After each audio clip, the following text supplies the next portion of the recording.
Well, hey everybody, this is Chris DeFurio with Keys to the Shop. Welcome to another edition of Shift Break, and I'm excited to have you here.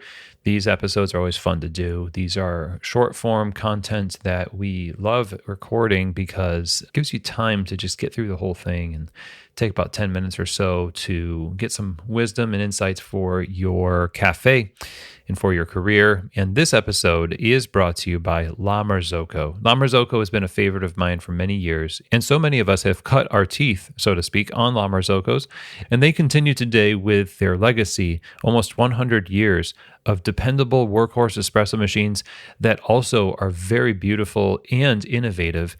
Machines like the KB90 with the straight-in locking portafilter technology for ergonomics. You've got the Linea PB with all of the technology of today in the classic Linea profile. It's one of my favorites. They have machines with scales built into the drip tray for accuracy of extraction. La Marzocco also just released their first grinder, the Swan grinder. That is a cooler running belt-driven grinder that also uses ionized burr sets for getting rid of static in the coffee. It's actually very beautiful. I saw it on display at the SCA show in Chicago. But this is just what they do.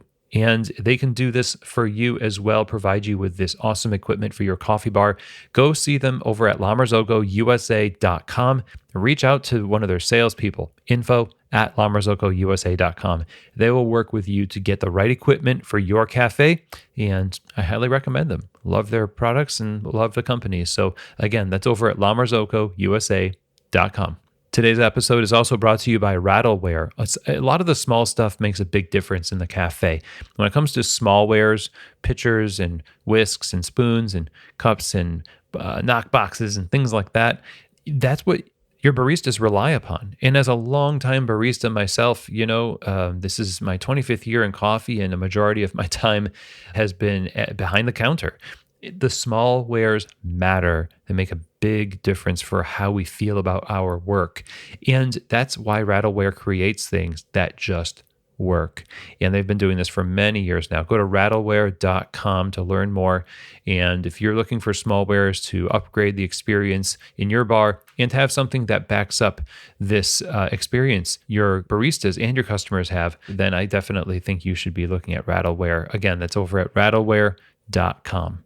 Okay, everyone. Well, today we're going to talk a little bit about how we should be assessing the performance of baristas. And this has a lot to do, first of all, with getting clear understanding of what the job is to begin with. When I get to work with people who sign on as clients with Keys to the Shop Consulting, one of the first things that we do is look at values and clarity of roles, job descriptions, station responsibilities, and we map out for their cafe, specifically for their coffee shop, what it looks like to do the work. And not only what it looks like to do the work, but how we go about doing the work.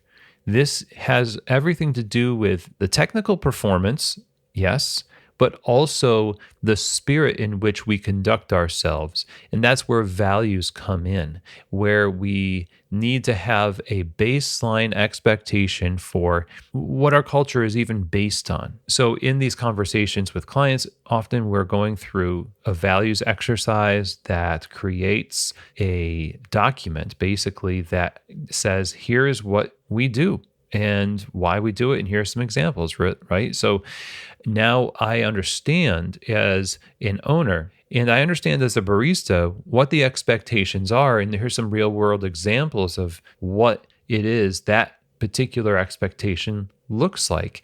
And so then when it comes time to give feedback, as we talked about last week, the feedback is going to not just be based on the subjective opinion of the manager in charge at that moment, or what the owner ate for breakfast or didn't eat for breakfast. It's not the subjective whims and emotions of people who have power, which is unfortunately what we default to a lot of times. It's the system. It's the understanding that we have crafted something that we hold ourselves as a community within this cafe, owners, managers, trainers, and baristas alike, to these standards, to these values. And part of those values are going to be very practical, technical things around temperatures of milk and frequency of, brewing new pots of coffee and the way that we clean and the way that we stock. Those are the physical attributes. It's the same thing about service and hospitality. Service is what you do, and hospitality is how you do it. So with the work and what you're assessing with a barista, you're doing the same thing. You need to have both of those things going at the same time. The work has to be done. The checklist has to be checked. Everything has to work the way it's supposed to work, or else none of this really makes any sense. I could have the most sparkling personality and winning smile, but it won't be seen as something positive. People will start to hate seeing that because they realize that that's all I'm bringing. I'm not bringing help when help is needed, or they have to cover up for my bad work because for some reason I think I'm just supposed to be there talking with guests and smiling instead of physically doing the work. So we have to have that physical work, but then we also have to have the how we do it part, the attitude that we bring to work, the actions that indicate certain things to customers and to staff. We have to manage and lead people in the how just as much as the what. And so when you're assessing the performance, you can use the values that you have already put out there as a guide. Now, you can do this many different ways. Some people give like a 1 to 5 scale or a 1 to 10 scale. Anytime you could try to quantify something, you need to make sure that you are actually, what you're talking about, in other words. So I'm not going to just not see Andy on the bar for 3 months and now it's time for his review. And then all of a sudden I've got to guess. I'm going to come in on a shift and then, a couple of shifts out of 3 months I've seen, and I'm just going to estimate that you're kind of at 7, 1 out of 10, you're at a 7. Now, I know that that's like the managerial feedback and assessment equivalent of underfilling a cup and just throwing a lid on there and hoping the customer doesn't notice. That's the equivalent.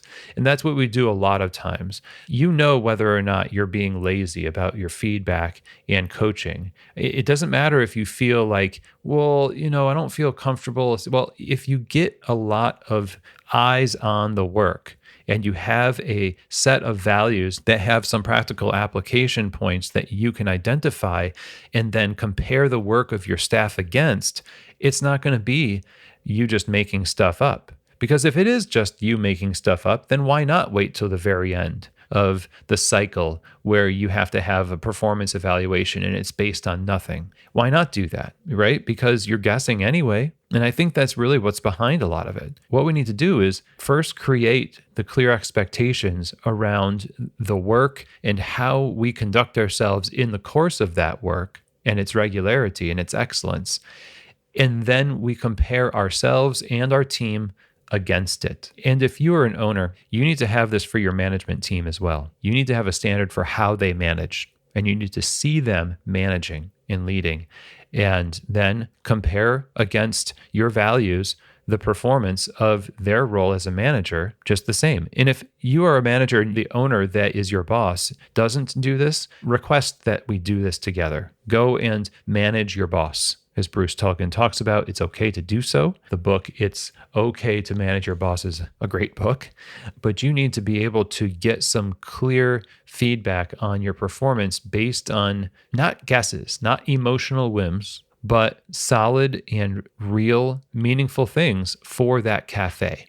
We get satisfaction from our work when we know we've made progress, especially when we know that the person who is giving us praise or the person who's giving us guidance actually not only has our best interest in mind, but knows what they're talking about because they have seen it and we have seen them watching us and working with us. And all along the way, like we said last week, this is just a conversation. We're not hoarding feedback. We're not trying to just keep it to ourselves until the last minute. And it all comes back down to what your assessment of their performance is based on.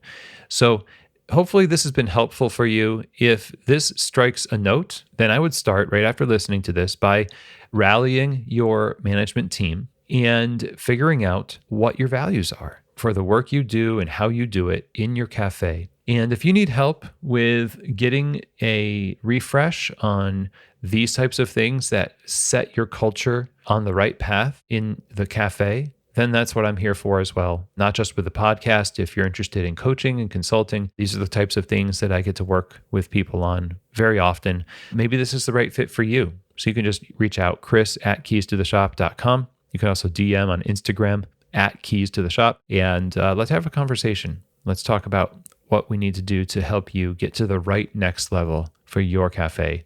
And that's it for today's episode. Thanks very much for listening. As always, I would request that you subscribe, both podcast and on YouTube, and spread this show around, share on social media and all that fun stuff.